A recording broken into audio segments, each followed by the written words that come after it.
Assalamualaikum warahmatullahi wabarakatuh. Waalaikumsalam warahmatullahi wabarakatuh.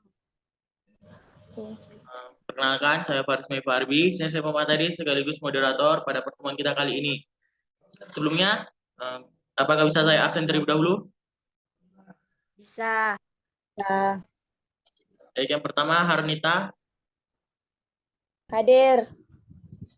Happy Sri Angelina, Hadir. Hayatunura, Hadir. Sriwanti, Hadir. Elvina, Hadir. Hozana, Hozana ada?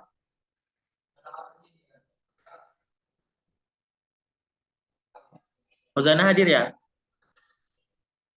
Hadir. Sudah semua? Farid. Baiklah, udah bisa kita mulai ya. Langsung kita mulai materi kita kali ini yaitu sel eukariotik. Sel eukariotik. Apakah ada yang tahu sel eukariotik? Enggak. Tidak.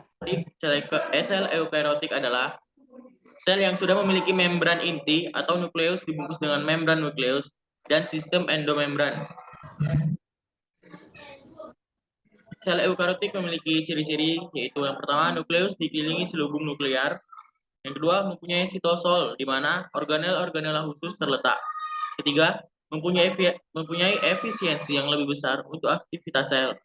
Yang keempat, organel-organel secara fisika memisahkan tipe-tipe yang berbeda dari aktivitas sel pada ruangan sitoplasma.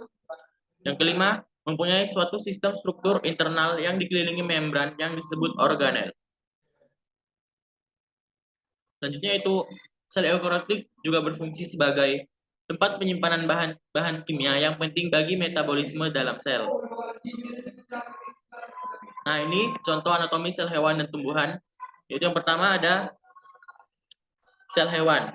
Terdapat pada sel hewan dan tumbuhan serta fungsinya sama, merupakan organel yang berperan penting dalam pengontrolan seluruh aktivitas yang terjadi di dalam sel, sehingga sering disebut sebagai pusat kendali atau otak. Di dalam inti sel terdapat materi genetik yang berfungsi sebagai pembawa sifat keturunan, yakni DNA atau asam deoksiribonukleat dan kromosom.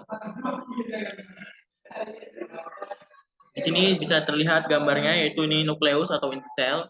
Nah, ini sistem endomembran yang terdiri dari retikulum endoplasma halus, retikulum endoplasma kasar, dan membran inti. Baiklah, lanjut ke berikutnya, yaitu ada mitokondria. Mitokondria yaitu terdapat pada sel tumbuhan dan sel hewan serta fungsinya sama, merupakan tempat berlangsungnya respirasi sel sekaligus menjadi penghasil sebagian besar ATP. Tiga, merupakan organel yang independen, yang memiliki DNA, RNA, dan ribosom yang merupakan replikasi dan duplikasi diri. Empat, disebut rumah mesin dari sel sekaligus menjadi organel paling besar dalam sel. Lalu ada ribosom, sitoplasma, dan flagela. Ribosom yaitu terdapat pada sel tumbuhan dan hewan serta fungsinya sama, merupakan kompleks atau titik-titik coklat kecil yang berguna dalam sintesis protein atau transkripsi dan translasi. Yang ketiga biasanya mengambang bebas dalam sitosol atau menempel pada retikulum endoplasma kasar maupun selaput nukleus. Yang kedua yaitu sitoplasma. Sitoplasma itu yang pertama matriks atau gel zat atau cairan yang mengisi ruang yang bersifat koloid, yakni tidak cair maupun padat dan tersusun atas air dan protein material. Dua, merupakan lokasi utama di mana proses kehidupan terjadi. Selanjutnya ada kesimpulannya, yaitu sel eukariotik merupakan penyusun dari jaringan hewan, jaringan tumbuhan, dan jaringan fungi atau jamur. Setiap masing-masing sel berbeda, baik organelnya maupun struktur bentuknya. Misalnya organel pada sel hewan seperti sentrosom, lisosom, dan sentriol, flagella hanya terdapat pada sel hewan. Dan tidak ditemukan organ tersebut pada sel tumbuhan. Dan sebaliknya, sel tumbuhan juga memiliki organel yang tidak dimiliki oleh sel hewan, yakni kloroplas, dinding sel, dan vakuola. Inilah sekian presentasi yang dapat saya sampaikan. Apabila ada kurangnya saya mohon maaf. Saya akan membuka sesi tanya jawab terlebih dahulu. Apabila ada yang ingin bertanya, boleh bertanya, dipersilahkan. Bagi yang ingin bertanya, Paris, ya. perkenalkan, saya akan bertanya, apakah sel eukariotik memiliki badan mikro? Apakah sel eukariotik memiliki badan mikro?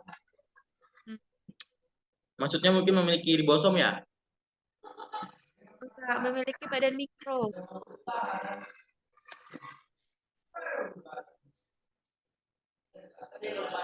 Oke, baiklah.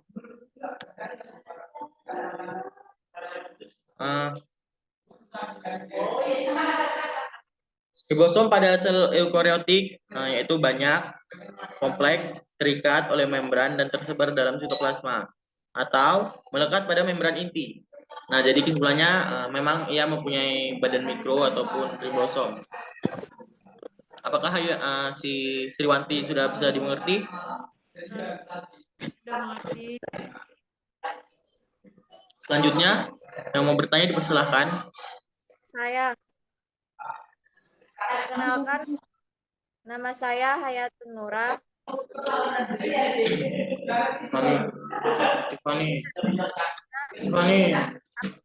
Apa saja komponen utama penyusun sel eukariotik? Maaf, boleh diulang pertanyaannya? Apa saja komponen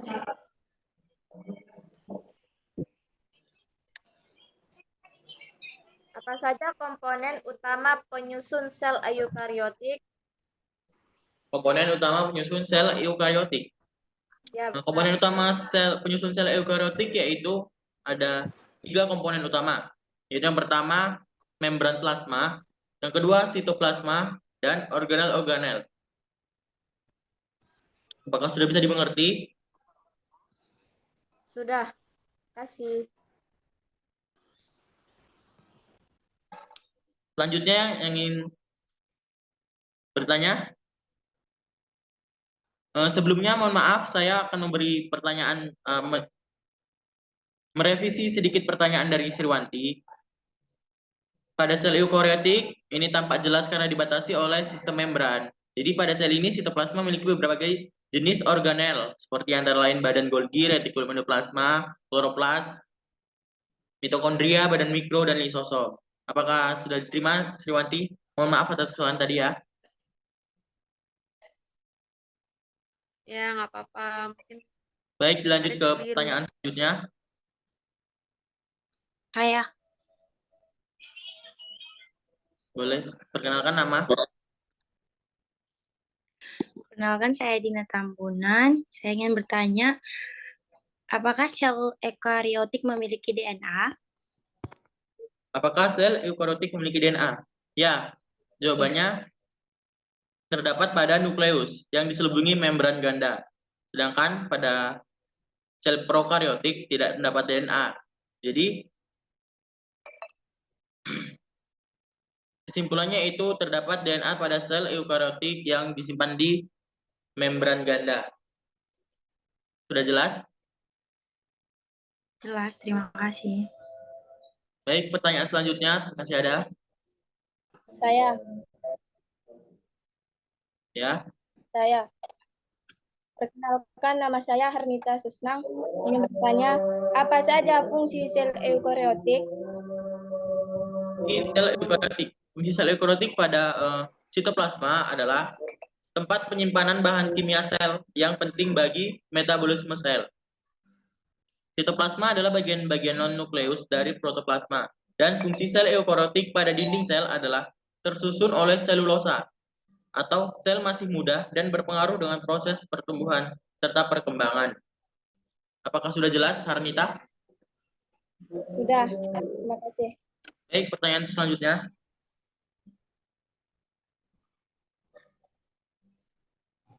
Apakah masih ada? Elvina.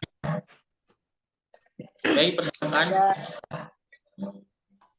Perkenalkan, nama saya Elvina. Ya, pertanyaannya. Pertanyaannya, Saya ingin bertanya, Faris. mengapa hanya pada organisme yang kompleks yang terdapat pada sel eukariotik?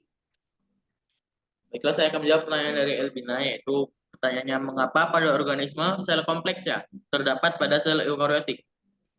Karena kebanyakan organisme eukariotik bereproduksi secara seksual, kecuali beberapa protista dan jamur yang bereproduksi secara seksual sehingga menghasilkan keturunan yang berbeda dari induknya dan lebih bervariatif. Begitu kira-kira seperti itu. Sudah bisa diterima, Elvina? Sudah. Baik, selanjutnya Terima pertanyaan kasih. selanjutnya.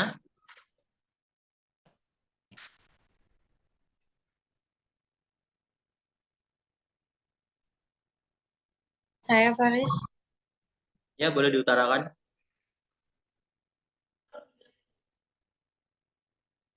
Boleh diutarakan pertanyaannya. Perkenalkan, saya Happy Sri Angelina Harefa.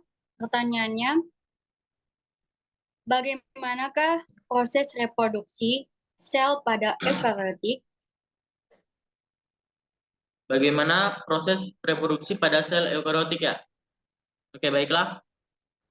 Reproduksi pada Ya. sel eukariotik dilakukan melalui pembelahan sel yang umumnya terjadi secara mitosis, yaitu anggota pembelahan inti sel yang menyebabkan sebuah sel anak menerima duplikat setiap kromosom yang dimiliki oleh sel induk.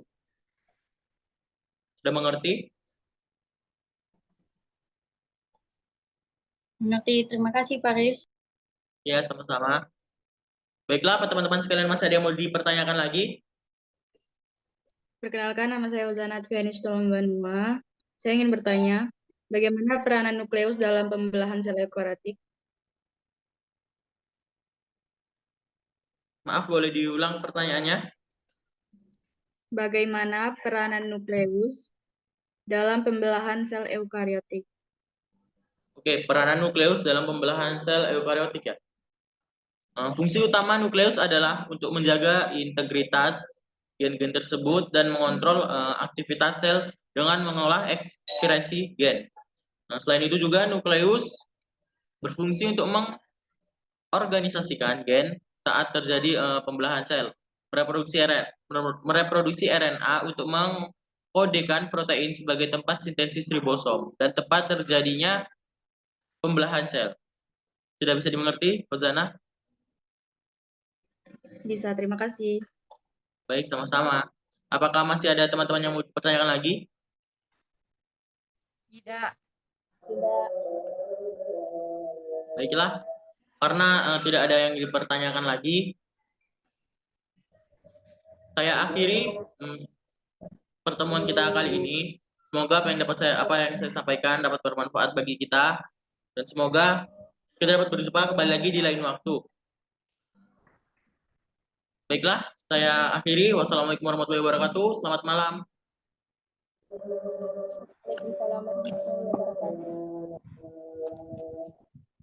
Sudah boleh live Zoom-nya.